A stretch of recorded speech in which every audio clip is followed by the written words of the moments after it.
नमस्ते, आप सभी का फिर से स्वागत है। और आज अभी हम इस वीडियो में यस्य शाव निमित्तम इंद्रियम, ये जो 9वां अध्याय इंद्रिय स्थान का, उसका पूरा हम पठन करने वाले हैं। 9वां अध्याय अथातः यस्य शाव निमित्तीयम इंद्रियम व्याख्यास्यामः इति स्मः भगवान आत्रेयः। यहाँ पे भी यस्य शाव, ये प्रथम सूत्र के प्रथम पंक्ति के प्रथम 2 पदों से शुरुआत की गई है। उसी का अनुसार अध्याय का नामकरण किया है और उसको ईय प्रत्यय लगा है। तो ईय प्रत्यय लगा है मतलब विषय के हेतु यहाँ पे वर्णन किए गए। अब एक एक अध्याय एक एक सूत्र हम देखेंगे। हर एक छोटा सा अध्याय है, हर एक सूत्र में एक एक अवस्थाएं वर्णन की है। तो पहला सूत्र 3 नंबर का, यस्य शावे परिध्वस्ते हरिते चापि दर्शने आपन्नो व्याधिरंताय नेय तस्य विजानतः। जिसके शाव परिदर्शने, नेत्र जो है, जो शाव वर्ण के दिखाई देते हैं। परिध्वस्त इसका मतलब है टेढ़े मेढ़े दिखाई देते हैं, और हरित मतलब हरे रंग के दिखाई देते हैं।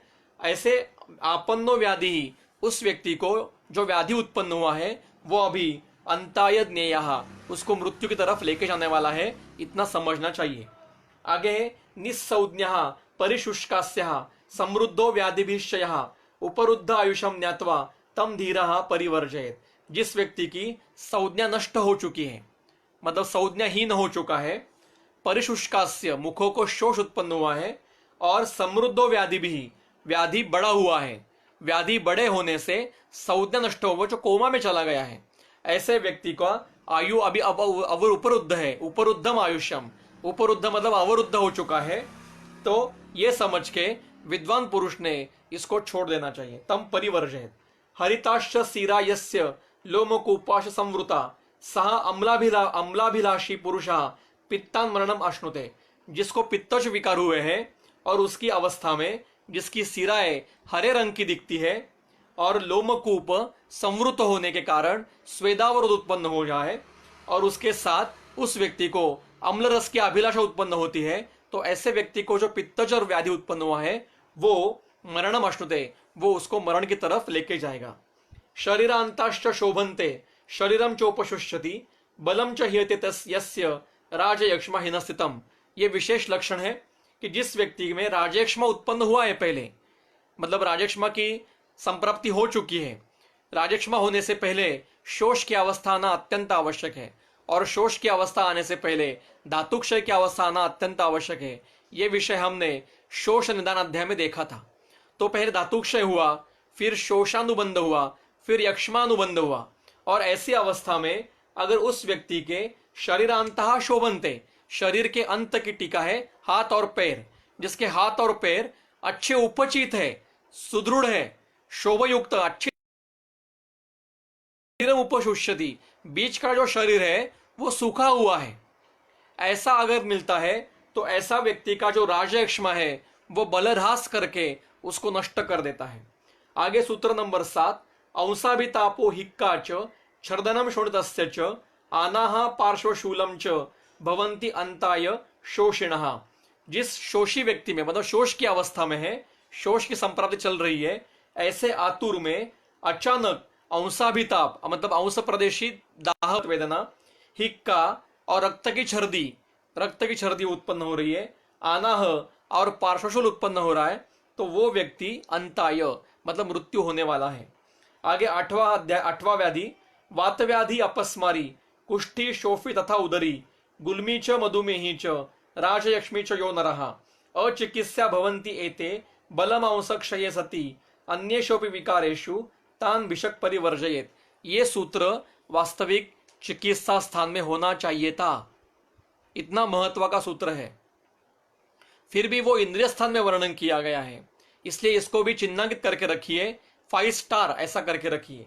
जिस व्यक्ति को वात व्याधि हुआ है, मधुमेह अपस्मार हुआ है, कुष्ठ हुआ है, शोफ हुआ है, उदर हुआ है, गुल्म हुआ है, मधुमेह हुआ है, राजयक्ष्मा हुआ है, और उसके साथ बलमांस क्षय हुआ है, तीव्र स्वरूप से बल क्षय है, तीव्र स्वरूप से मांस क्षय है, तो ऐसे व्यक्ति को अचिकित्सा, इसकी चिकित्सा नहीं करनी चाहिए। और ऐसा नियम भी अन्येषु विकारेषु, अन्य विकारों में भी अगर बलमांस क्षय तीव्र स्वरूप में होता है तो विषक्तम परिवर्जयेत, वैद्य ने उसको चिकित्सा बंद करनी चाहिए। अब यहाँ पे अष्टो महागदों का वर्णन किया है, 8 बड़े व्याधियों का वर्णन किया है, और ऐसा वर्णन सुश्रुत में भी है और अष्टांग संग्रह में भी है। तो ये 8 बड़े बड़े व्याधि है जिसमें संप्रप्ति भी बहुत बड़ी होती है, और उसके साथ अगर बलमांसक्षय होता है तो वो अचिकित्स्य होता है। आगे है 10वां सूत्र, विरेचन ऋतान आना हो यस तृष्णानुगतो नरहा विरिक्ता पुनराधमाति यथा प्रेता तथा तथैव च।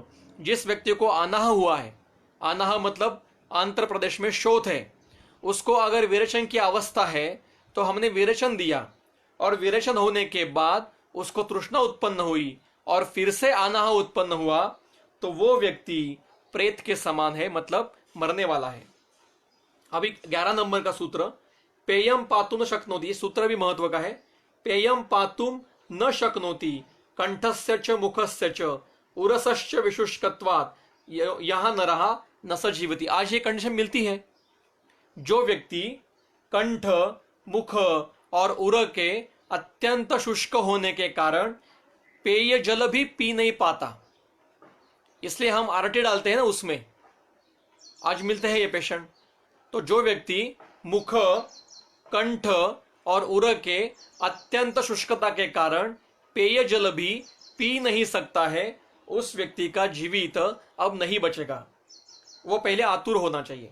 फिर आगे 12वां सूत्र, स्वरस दुर्लभी दुर्बली भावम हानिम च बलवर्णयोः रोग वृद्धिम अयुक्त्या च दृष्ट्वा मरणम आदिशेत। यह शब्द महत्व का है, अयुक्त्या, और उसकी टीका दी है अयुक्त्या इति अनुचित रूप से।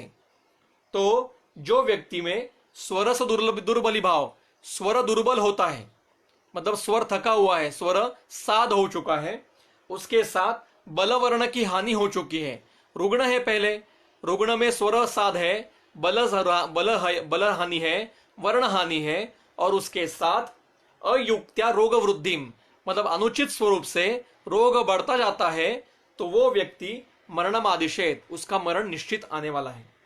आगे 13 नंबर का सूत्र है, ऊर्ध्वश्वासम गतोष्माणम शूलोपहत वंक्षणम शर्म च अनधिगच्छन्तम बुद्धिमान परिवर्जयेत। यहाँ पे 4 लक्षण है जिसको ऊर्ध्वश्वास लगा हुआ है। ऊर्ध्वश्वास की संप्राप्ति चिकित्सा श्वासाध्याय में वर्णन की गई है। वो असाध्य की अवस्था है, जिसको ऊर्ध्वश्वास लगता है वो अंतिम अवस्था में है जीवित के, ऐसा समझना चाहिए, ऐसा चरक भी कहते हैं। तो जिसको ऊर्ध्वश्वास लगा है, गतोष्माणम, शरीर का जो उष्ण स्पर्श है वो चला गया है, शरीर पूरा ठंडा लगता है, उसके साथ शूलोपहत वंक्षणम, वंक्षण प्रदेश में तीव्र शूल है।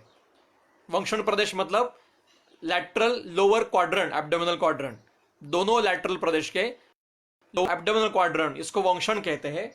उस वहां पे तीव्र शूल है, और किसी भी चिकित्सा से या किसी भी क्रिया से शर्मम न अधिगच्छन्ति, उसको सुख नहीं प्राप्त होता, ऐसे व्यक्ति को बुद्धिमान वैद्य ने छोड़ देना चाहिए।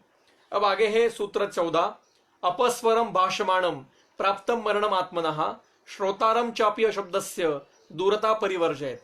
जिस व्यक्ति को, जो व्यक्ति अपस्वरम भाषमाणम, अपस्वर का अर्थ है विकृत स्वर, मतलब अत्यंत विकृत स्वर में जोर जोर से सभी को इकट्ठा करके जो आतुर ऐसा कहता है कि मरणम आत्मना, मैं मरने वाला हूं, मैं मरने वाला हूं। इसकी टीका बहुत सुंदर है, टीका में पढ़ता हूं, अपस्वरम इति विकृत स्वरम यथा भवति तथा भाषमाणम, मतलब वो विकृत स्वर में बोलता है बहुत।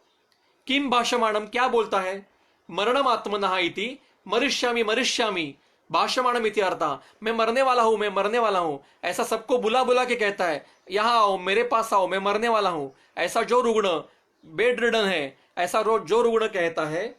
और श्रोतारम च अपशब्दस्य, अशब्दस्य मतलब जो शब्द कहे किसी ने कहे नहीं है, ऐसे शब्दों को जो सुनता है, ऐसे व्यक्ति को दूर से ही छोड़ना चाहिए, क्योंकि उसका सत्व भी बहुत हीन होगा। जो व्यक्ति ऐसा कहेगा कि अभी मुझे मेरे पास आओ, मैं छोड़ दो, मैं मरने वाला हूं, और शब्द भी श्रवण नहीं करा, उसका सत्वहीन होता है। ऐसे रोगी मिलते हैं। आगे का है, ये भी बहुत विशेष है, इस सूत्र को, सूत्र क्रमांक 15 जो है, इसको भी चिन्हांकित करके रखिए, 5 स्टार करके रखिए। ये सूत्र ऐसा है, यम नरम सहसा रोगो दुर्बलम परिमुंचति संशय प्राप्त मात्रेयो जीवितम तस्य मन्यते आत्रेय ऐसा कहते हैं, इसका अर्थ है आत्रेय जी ने ऐसे रुग्ण देखे होंगे, तभी वो कह रहे हैं।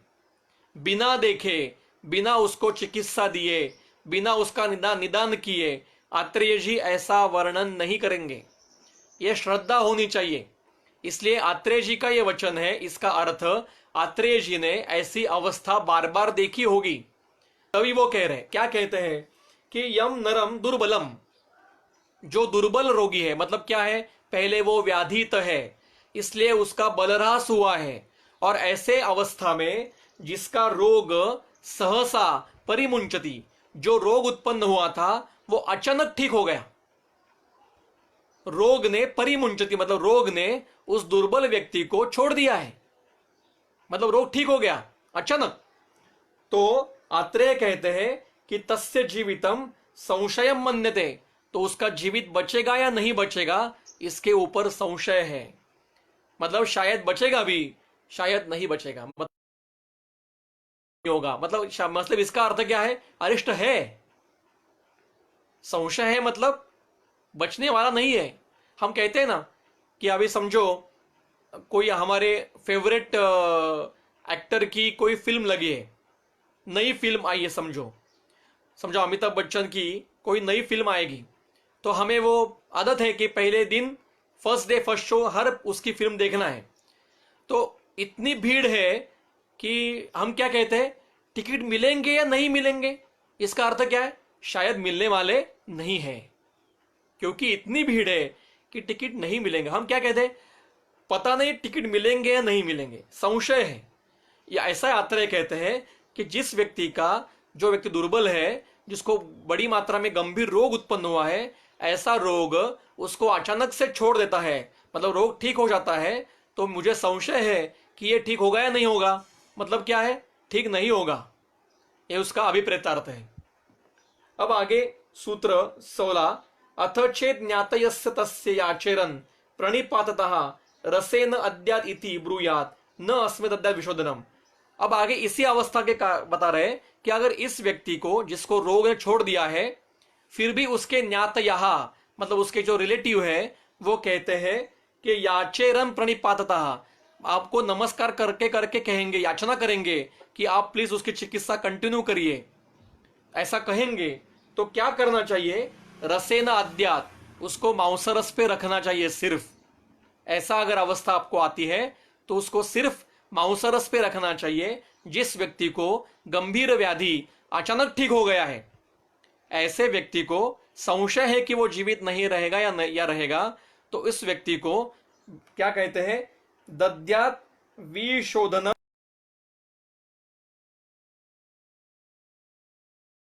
रखना चाहिए। चेत न दृश्येत विषय, उसको मांसरस पे रखना चाहिए। और एक महीने तक मांसरस पे रखते हुए भी न दृश्येत विशेषा शोभना, अच्छे बदलाव नहीं दिखे उसमें, मतलब उसको स्वास्थ्य प्राप्ति नहीं हो रही है, तो रसई अन्य बहुविधे दुर्बलम, और अपने अलग अलग प्रकार के मांसरस उसको दिए, फिर भी जैसे मांसरस का वर्णन, अलग अलग प्राणियों के मांसरस का वर्णन राजयक्ष्मा में है। राजयक्ष्मा की अंतिम अवस्था में कई विविध प्रकार के प्राणियों का मांसरस सेवन करने के लिए कहा गया है। आप बाद में चिकित्सा अध्याय देख लीजिए, 8वां अध्याय, मतलब कुत्ते का मांसरस, सर्प का मांसरस, कपोत का मांसरस, ऐसा भी सेवन करने के लिए कहा है। वो अत्यंत दुर्लभ अवस्था में कहा गया है। तो दुर्लभम बहुविधम रसई, ऐसा अवर दिखाई दे रहा है, तो तस्य जीवितम दुर्लभम, तो फिर भी ठीक नहीं हो रहा है, तो ऐसा व्यक्ति जिसका रोग ने उसको अचानक छोड़ दिया है, आपने उसको 1 मास तक सिर्फ मांसरस पे रखा है, फिर भी कुछ बदल नहीं आ रहा है। मांसरस का वर्णन क्यों किया है, क्योंकि मांसरस ये अत्यंत लघु है। विरेचन के लिए व चरक विरेचन पूर्व ऐसा कहते हैं कि त्रयम भुक्त्वा रसोदनम, जब स्नेहन उत्तम हो जाए तो 3 दिन तक, मतलब जिस दिन आखिरी स्नेहपान होगा वो दिन और अगले 2 दिन, ऐसे 2-3 दिन तक उस व्यक्ति को सिर्फ मांसरस पे से रखना चाहिए। त्रयम भुक्त्वा रसोदनम, ये सूत्र, ये संदर्भ चरक संहिता सूत्र स्थान अध्याय 13 स्नेहपान विधि अध्याय में है। और फिर उसको विरेचन दीजिए, मतलब स्नेहपान हुआ 3 दिन उसको मांसरस और ओदन दीजिए और फिर उसको विरेचन दीजिए, ऐसा कहा है। अब इसका मॉडर्न में क्या कोरिलेशन है, तो मांसरस is a great source of protein diet, it's a protein diet. तो जिसके शरीर में प्रोटीन बहुत अच्छे होते हैं उसको विरेचन बहुत अच्छा होता है, ऐसा अनुभव है। इसलिए यहां पे भी जो धातुक्षय की अवस्था में, दुर्बल अवस्था में है, जिसका रोग अचानक ठीक हो गया है, उसको हमें प्रोटीन डाइट देना है। मलेरिया में भी कहा है, टाइफाइड में भी कहा है, टाइफाइड में भी प्रोटीन डाइट लेने के लिए कहा है, टाइफाइड में हाई प्रोटीन डाइट लेने के लिए कहा है मॉडर्न साइंस ने। तो वैसे ही यहाँ पे मांसरस देना है, मतलब क्या देना है, हाई प्रोटीन डाइट देना है, और वो लघुत्तम है। 1 मास देकर भी, बाकी का सारा अन्न बंद करके 1 मास में सिर्फ मांसरस देते हुए भी वो ठीक नहीं होता है, तो उसको छोड़ दीजिए, उसकी चिकित्सा कुछ उपशय मिलने वाला नहीं है। अब आगे 18 नंबर का सूत्र, निष्ठ्यूतम च पुरुषम च रेता च अंबसी मज्जति तस्य यस्य तस्य आयुषः प्राप्तम अंतम आहुर मनीषिणा। जिस आतुर व्यक्ति का निष्ठुत मतलब थूक, जो हम थूक होती है हमारी, पुरुष, मल और रेत मतलब शुक्र, ये पानी में डूब जाते हैं, वो आतुर का अब आयु अंत होने वाला है। आगे है 19, निष्ठ्यूते यस्य दृश्यन्ते वर्णा बहुविधा पृथक तस्य सिदति अपप्राप्य न स जीवितम अर्हति। जिसका निष्ठ्यूत मतलब ठिवन, ये बहुविध वर्ण का होता है, कभी नीला, कभी हीरा, कभी पीला, कभी लाल रंग का दिखाई देता है, और वो पानी में डूब जाता है, सिदति अपहा, पानी में डूब जाता है, तो उसका जीवित बचने वाला नहीं है। अब आगे का जो सूत्र है, सूत्र नंबर 20, इसके ऊपर भी हम विस्तार से बात करने वाले हैं, जो आप उसको चिन्हांकित करके रखिए, 5 स्टार फिर से करके रखिए। अब ये वर्णन यहां क्यों आया है, ये भी वर्णन दूसरे जगह पे चरक ने किया है, 2 स्थानों पे किया है, हम देखेंगे। पहले ये देखेंगे सूत्र क्या है। पित्तम उष्मानुगम यस्य शंखो प्राप्य विमूर्छति स रोगः शंखको नामना त्रिरात्रान हंति जीवितम। जिस व्यक्ति का पित्त उष्मानुग होके, मतलब शरीर के उष्मा के साथ पित्त विकृत होके शंख प्रदेश में आकर स्थान संश्रय करता है, और जो व्याधि उत्पन्न होता है, जहां शोध पित्त जो शोध आता है, उस व्याधि को शंखक कहा जाता है। और ऐसा शंखक व्याधि ये 3 रात्रि के अंदर अंदर उस रोगण को नष्ट करने वाला होता है। यहाँ पे शंखक व्याधि का वर्णन किया गया है। तो शंखक व्याधि की डेफिनेशन है। अब और कहाँ कहाँ शंखक व्याधि है, एक एक संदर्भ देखेंगे। सूत्र स्थान के 5वें अध्याय में से ये संदर्भ वहां पे कहीं पे लिख के रखिए। शंखक के सारे संदर्भ में आपको बता रहा हूं। चरक संहिता सूत्र स्थान के 5वें अध्याय में सूत्र नंबर 45 में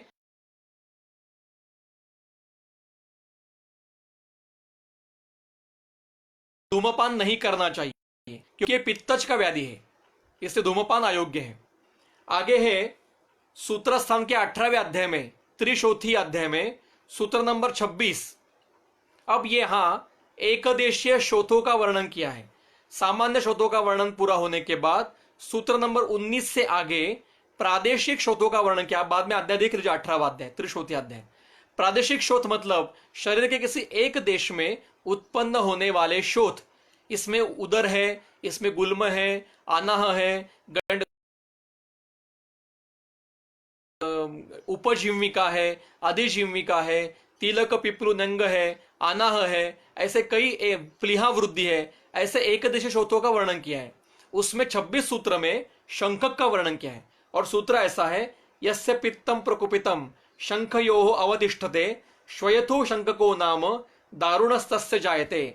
जिस व्यक्ति का पित्त प्रकोपित होके शंख प्रदेश में आके स्थान संश्रय करता है, और जो शोथ दारुण शोथ आता है, उस दारुण शोथ को शंखक कहा जाता है। सूत्र स्थान में भी ऐसा ही वर्णन है, यहीं पे भी यही वर्णन, इंद्र स्थान में भी सेम वर्णन किया है। अब सिद्धि स्थान के दूसरे अध्याय में इस अवस्था को अवाम्य कहा है, मतलब यहां पे वमन नहीं देना है। और सिद्धि स्थान के 9वें अध्याय में सूत्र नंबर 70 से लेके 70 से 73 मतलब 70 से 73 तक शंखक का वर्णन किया है। इसको शिरोरोग में वर्णन किया है। यह त्रिमर्मीय सिद्धि अध्याय है। और इस त्रिमर्मीय सिद्धि अध्याय में सूत्र नंबर 70 से शिरोरोग का वर्णन है, तो शिरो रोगों में दृढ़बल जी ने, क्योंकि अध्याय दृढ़बल जी ने लिखे हैं, शंख का वर्णन किया। मैं सूत्र पढ़ता हूं। अतः शिरो विकाराणाम कश्चित भेदा प्रवक्षते। शिरो विकार के कई भेद बताते हैं। रक्त पित्त अनिलादुष्टा शंख देशे विमूर्छते। जिस व्यक्ति का पित्त रक्त और वायु के साथ शंख प्रदेश में आके स्थान संश्रय करता है और उसके बाद तीव्र रुजा, दाह, राग मद लालिमा और शोफ उत्पन्न होता है और वो दारुण शोफ होता है। सशिरो विषवद वेगी निरुद्ध आशु गलम तथा। वो शोथ शिर प्रदेश में और गल प्रदेश में विष की तरह वेग उत्पन्न करता है और वो व्यक्ति त्रिरात्रात जीवितम हंती। 3 रात्रि के अंदर ही उसका जीवित नष्ट होता है। उसको शंख को नामतः उसको शंख का नाम दिया है। परम त्रया जीवती। अगर कोई व्यक्ति 3 रात्रि के बाद भी जीवित रहा तो प्रत्याख्ययाचरित क्रिया, वो प्रत्याख्यय है ऐसा समझ के चिकित्सा करनी चाहिए। शिरो विरेक सेकादि सर्वम विसर्पनुद्यत। उसको क्या क्या करना है? शिरो विरजम नस्य देना है, शिरो प्रदेश में सेक परिषेक करना है, आदि चिकित्सा करनी है। शिरो मतलब शिरोबस्ती, शिरोशेक, शिरोपिचू आदि करना है, नस्य करना है और सभी विसर्प की चिकित्सा करनी है। पर प्रायः ये 3 रात्रि में ये नष्ट होता है। तो शंखक व्याधि का यहाँ पे भी वर्णन आया। सूत्र स्थान में भी शंखक का 2 जगह वर्णन है और सिद्धि स्थान में भी 2 जगह वर्णन है। ऐसा वर्णन सुश्रुत में भी मिलता है और वाग्भट में भी मिलता है। अब आगे का सूत्र, तो शंखक का हमने विस्तार से वर्णन यहाँ विचार किया। सूत्र आगे का 21वां, सफेनम रुधिरम यस्य मुहु आस्यात् प्रसिच्यते शूलै च तुद्यते कुक्षी प्रत्याख्ये तथा विदः। तो जो जिस व्यक्ति का शरीर से, मुख से बार बार फेन युक्त रक्त युक्त ऐसा रक्त, सफेन रक्त निकलता है और उसके कुक्षी में शूल तुद्यते शूलम, कोई मतलब चुभो रहा है, ऐसी शूलवत वेदना होती है, तोदवत शूल उत्पन्न होता है, तो वो व्यक्ति प्रत्याख्येय ऐसा समझना चाहिए। अब आखिरी सूत्र है, बलमांस क्षयस तीव्रो रोग वृद्धिर अरोचकाः यस्य आतुरस्य लक्षन्ते त्रीन पक्षान न स जीवति। जिस व्यक्ति का बल मांस क्षय तीव्र हो चुका है, तीव्र बल हानि, तीव्र मांस हानि है और रोग वृद्धि है, जो रोग उत्पन्न हुआ है वो बड़ा हुआ है, अत्यंत मात्रा में रोग बड़ा है और उसके साथ अरोचक भी है। अरोचक के 2 अर्थ होते हैं। एक अरोचक का अर्थ है मुख में किसी भी रस का रुचि नहीं होना, जो अन्न खा रहे हैं उसकी रुचि नहीं समझना, ये एक प्रकार का अरोचक है। और दूसरा अरोचक है मानसिक अरोचक, मतलब डिप्रेशन या विषाद या नैराश्य, इसको भी अरोचक कहते हैं। जो व्यक्ति टीवी देखते हुए हर 5 मिनट में चैनल बदलता है, कोई एक चैनल पे उसको रुचि नहीं होती, वो व्यक्ति अरोचक में है ऐसा समझना चाहिए। जिसको कहीं भी वो बैठने में उसको रुचि नहीं है, खड़े होने में रुचि नहीं है, सोने में रुचि नहीं है, मतलब वो कुछ किसी भी कर्म करने में उसको रुचि नहीं है, वो भी अरोचक में है। ये अरोचक का एक और एस्पेक्ट है। तो शारीरिक अरोचक भी होता है और मानसिक अरोचक भी होता है, यहाँ दोनों लेने हैं। तो ऐसा व्यक्ति जिसका बलमांस क्षय है, तीव्र रोग बढ़ा हुआ है और मानसिक शारीरिक अरोचक है, ऐसे व्यक्ति को 3 पक्ष मतलब 3 पक्ष मास मतलब 21 दिन के अंदर अंदर वो मरने वाला है। तत्र श्लोकौ विज्ञानानि मनुष्याणाम मरणे प्रत्युपस्थिते भवन्ति एतानि संपश्येत अन्यान एवं विधानि च। ऐसे जो लक्षण मरण के समय में उपस्थित होते हैं, वो लक्षणों का विशेष ज्ञान वैद्य ने जरूर करना चाहिए। ऐसे भी यहाँ पे जो बताए हैं उनका, और जो यहाँ नहीं बताए हैं, जो और भी मिलते होंगे, उनका भी इस प्रकार से विज्ञान करना चाहिए। तानि सर्वाणि लक्षन्ते न तो सर्वाणि। अब यहाँ पे अरिष्ट का एक और एस्पेक्ट दिया है, वो बहुत महत्व का है। तानि सर्वाणि लक्षन्ते न तो सर्वाणि मानवम विशंति विनशिष्यंतम तस्मात् बोधन सरला। ये इतने सारे लक्षण जो बताए गए हैं, ये सभी के सभी लक्षण एक ही रुग्ण में नहीं मिलते हैं। कोई लक्षण एक व्याधि में एक लक्षण में मिलेगा, कोई लक्षण दूसरे पेशेंट में मिलेगा, मतलब ये सभी लक्षण अलग अलग रुग्णों पे मिलते हैं। टीकाकार कहते हैं सर्वाणि लक्षन्ते इति नाना पुरुषेषु लक्षन्ते न तु सर्वाणि मानवम विशन्ति इति एक पुरुषम न सर्वाणि विशन्ति। ये सभी लक्षण एक ही पुरुष में नहीं मिलते हैं, अलग अलग व्यक्तियों में मिलते हैं, अलग अलग आतुर में ये अलग अलग अवस्था है। इसलिए इनका विशेष ज्ञान करना चाहिए। इति अग्निवेश कृते तंत्रे चरक प्रति संस्कृते इंद्रिय स्थाने यस्य शाव निमित्तीयम इंद्रियम नाम नवमा अध्याय। इस प्रकार से 9वां अध्याय भी पूरा हो गया। तो हमने 8वां अध्याय देखा आज और 9वां अध्याय भी देखा। 8वें अध्याय में हमने विशेषतः प्रलेपक ज्वर का विचार किया, उसके सारे संदर्भ देखे, और इस 9वें अध्याय में हमने शंखक व्याधि का विशेष विचार किया। और एक और संदर्भ जो विशेष था कि जिस व्यक्ति को मन रोग अचानक छोड़ देते हैं, दुर्बल व्यक्ति को, तो उसको 1 मास तक मांसरस पे रखना चाहिए, और फिर भी उसमें कुछ भी अच्छे लक्षण नहीं मिलते हैं तो फिर वो अरिष्ट है ऐसा समझ के उसको छोड़ देना चाहिए। ऐसे कई विशेष संदर्भ इन 2 अध्याय में है। यहाँ पे हम रुकेंगे। कर फिर सुबह 11 बजे हम 10वां और 11वां अध्याय लेके फिर से आप सबसे मिलेंगे। तब तक के लिए बहुत बहुत धन्यवाद। नमस्ते।